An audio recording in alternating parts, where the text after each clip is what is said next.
अब हम लोग अगले क्रम में देखते हैं इंक्लूसिव एजुकेशन पेपर 10 का 1.4 diversity for sustainability. Inclusive education के 1.4 में अगर हम लोग विशेष तौर से अगर बात करते हैं डाइवर्सिटी और सस्टेनेबिलिटी की, तो उसमें हम लोग सबसे पहले बात करेंगे कि सस्टेनेबिलिटी क्या है और किस तरह से, और सारी चीज़ों में बात चर्चा होती रहेगी हम आप में। तो हम लोग देखते हैं कि सस्टेनेबिलिटी को कुछ विद्वानों ने अपने अपने स्तर से परिभाषित किया है, उस पर बात करते हैं। सस्टेनेबिलिटी की परिभाषा प्रदान करने वाले प्रसिद्ध लेखकों में से एक ग्रो हार्लेम ब्रूंडलैंड हैं। इन्होंने पर्यावरण और विकास पर विश्व आयोग के अध्यक्ष के रूप में कार्य किया है और 1987 में एक प्रभावी रिपोर्ट बनाई, जिस रिपोर्ट का नाम था आवर कॉमन फ्यूचर। इस रिपोर्ट में ब्रूंट ने स्थिरता को इस प्रकार परिभाषित किया है, कहा है कि सतत विकास वह विकास है जो मनुष्य की पीढ़ियों की अपनी ज़रूरतों को पूरा करने की क्षमता से समझौता किए बिना वर्तमान की ज़रूरतों को पूरा करता है। वर्तमान की ज़रूरतों को पूरा करता है। यह परिभाषा यह सुनिश्चित करने के लिए आर्थिक, सामाजिक और पर्यावरणीय विचारों को संतुलन करने में महत्व पर प्रकाश डालती है और वर्तमान क्रिया भविष्य की पीढ़ियों के कल्याण और संसाधनों को नुकसान नहीं पहुंचाती हैं। यह स्थिरता प्राप्त करने के लिए आवश्यक अंतर पीढ़ीगत इक्विटी और दीर्घकालिक परिप्रेक्ष्य पर जोर देता है। और हम लोग देखते हैं कि जो सस्टेनेबिलिटी है, यह एक ऐसी अवधारणा है जिसमें मानव समुदाय को अपने जीवन की गुणवत्ता को बनाए रखने के लिए प्राकृतिक संसाधनों का कम से कम दोहन तथा प्राकृतिक तंत्र को बिना गंभीर रूप से हानि पहुंचाने की मांग की जाती है। अगर वर्तमान में कारोबार समूह का एक मुख्य मकसद या उद्देश्य सबके लिए अधिक अस्थायी और बेहतर साझा भविष्य बनाना है, सही तरीके से कारोबार करके लोगों के जीवन, समुदायों और ग्रह में बदलाव लाना है, बिजनेस सस्टेनेबिलिटी का मुख्य उद्देश्य माना गया है।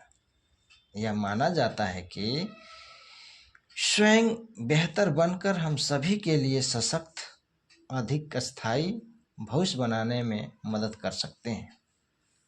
सस्टेनेबिलिटी की यही प्रमुख भावना है।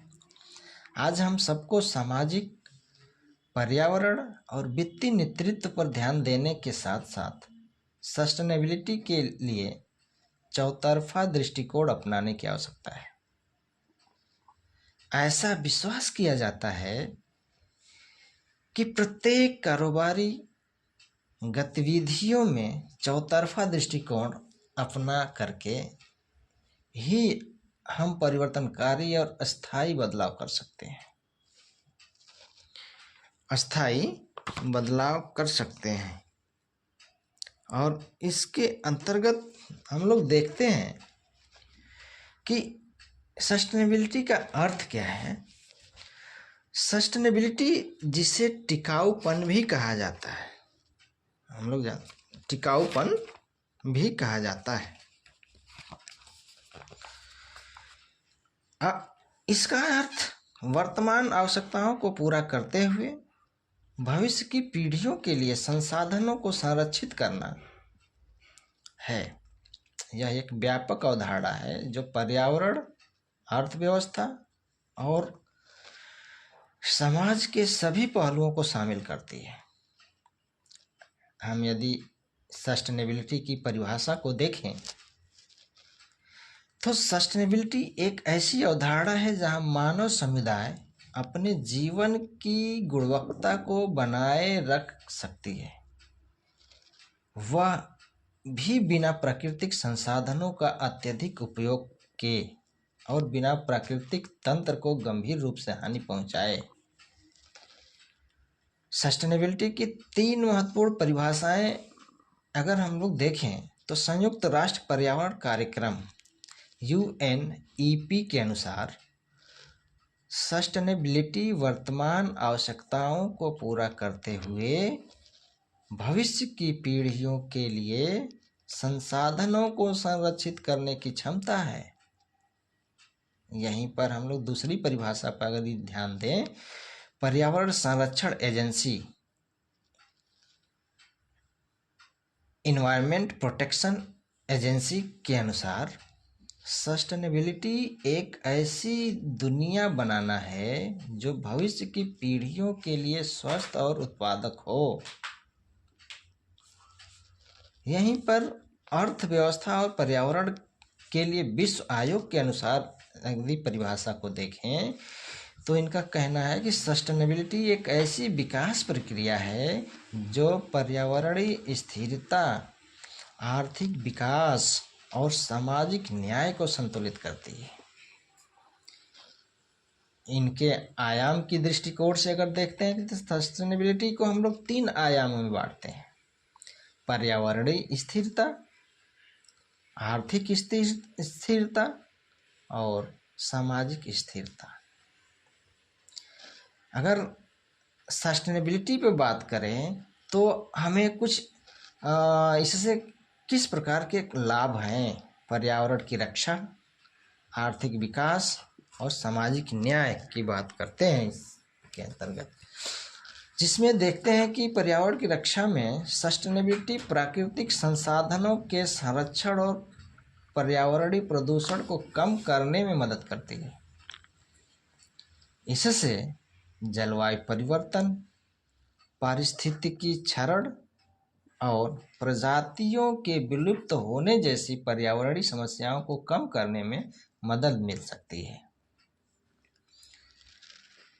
आर्थिक विकास को देखें तो सस्टेनेबिलिटी आर्थिक विकास को सुनिश्चित करने में भी मदद करती है, जो पर्यावरण और समाज के लिए हानिकारक नहीं है। यह नवीकरणीय ऊर्जा स्रोतों, कुशल ऊर्जा उपयोग और पुनर्चक्रण जैसे उपायों को अपनाकर किया जा सकता है। सामाजिक न्याय की बात करें तो सस्टेनेबिलिटी सभी लोगों के लिए एक बेहतर जीवन स्तर सुनिश्चित करने में मदद करती है। यह गरीबी उन्मूलन, शिक्षा और स्वास्थ्य देखभाल जैसी सेवाओं तक पहुंच में सुधार करके किया जा सकता है। यहीं पर हम देखते हैं कि स्थिरता के लिए विविधता की जब बात आती है तो यहाँ वैश्विक सार्वजनिक विमर्श में स्थिरता एक व्यापक नीति अवधारणा है और इसे अक्सर 3 आयामों या स्तरों में संदर्भ में माना जाता है, जैसा कि अभी बताया कि पर्यावरण, आर्थिक और सामाजिक। स्थिरता बनाए रखने के लिए इसका मूल अर्थ लंबे समय तक जारी रखने की क्षमता को दर्शाता है। एक निकट से संबंधित और अतिव्यापी अवधारणा सतत विकास की है। यूनेस्को ने इस प्रकार एक भेद तैयार किया। स्थिरता को अक्सर एक दीर्घकालिक लक्ष्य अर्थात एक अधिक टिकाऊ दुनिया के रूप में माना जाता है, जबकि सतत विकास इसे प्राप्त करने के लिए कई प्रक्रियाओं और मार्गों को संदर्भित करता है।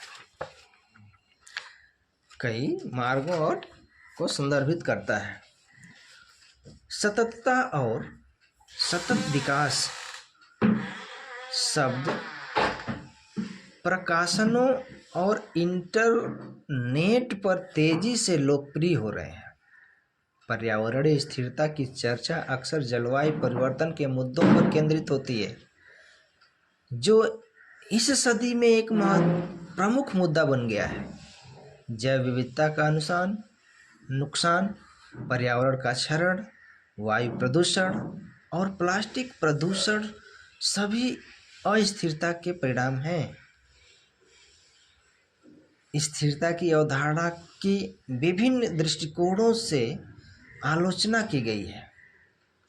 कुछ लोग इसे इस मायने में विरोधाभासी मानते हैं कि वे विकास को स्वाभाविक रूप से अस्थिर मानते हैं, अन्य तब तक प्राप्त प्रगति की कमी से परेशान हैं और कुछ स्थिरता को एक मूल मंत्र मानते हैं। एक और आलोचना यह है कि स्थिरता को थका हुआ रोड मैप के रूप में वर्णित किया जा सकता है, यह देखते हुए कि हमारे उपभोक्ता उन्मुख समाज सामाजिक और पारिस्थितिकी रूप से आत्म विनाशकारी है। स्थिरता की ओर बढ़ने में सामाजिक चुनौतियां शामिल हो सकती हैं, जिनके लिए व्यक्तियों को अपनी जीवन शैली बदलने और नैतिक उपभोक्तावाद का अभ्यास करने की आवश्यकता होती है। सस्टेनेबल लिविंग अप्रोच शहरों को अधिक टिकाऊ बनाने के लिए निर्मित वातावरण में बदलाव करके पर्यावरण प्रभावों को कम कर सकता है। इसमें टिकाऊ परिवर्तन और अन्य उत्सर्जन आवास के साथ साथ टिकाऊ वास्तुकला और परिपत्र प्रवाह भूमि उपयोग प्रबंधन शामिल होगा। इस प्रकार से हम लोगों ने देखा कि डाइवर्सिटी फॉर सस्टेनेबिलिटी, विविधता के लिए स्थिरता की जब बात करते हैं तो इसमें हम लोगों ने परिभाषा को देखा, जिसमें कि 3 आयामों को भी देखा: पर्यावरणीय स्थिरता, आर्थिक स्थिरता और सामाजिक स्थिरता। और सस्टेनेबिलिटी के लाभ अर्थात जैसे पर्यावरण की रक्षा, आर्थिक विकास और सामाजिक विकास को भी पढ़ा है। इस प्रकार से हम लोग कह सकते हैं कि अपने वातावरण को जितना ही सुरक्षित रखें वो हमारे जीवन के लिए अत्यधिक लाभदायक होगा और हमारी पीढ़ी आज के किए गए कार्यों पर ही निर्भर रहेगी। आज यदि हम अच्छा कार्य करेंगे तो उसका परिणाम भविष्य में अच्छा मिलेंगे, यदि हमारा कार्य बुरा है तो परिणाम में भविष्य बुरा होगा। इस प्रकार से हम लोग अपने इस 1.4 डाइवर्सिटी फॉर सस्टेनेबिलिटी को समाप्त करते हैं। धन्यवाद।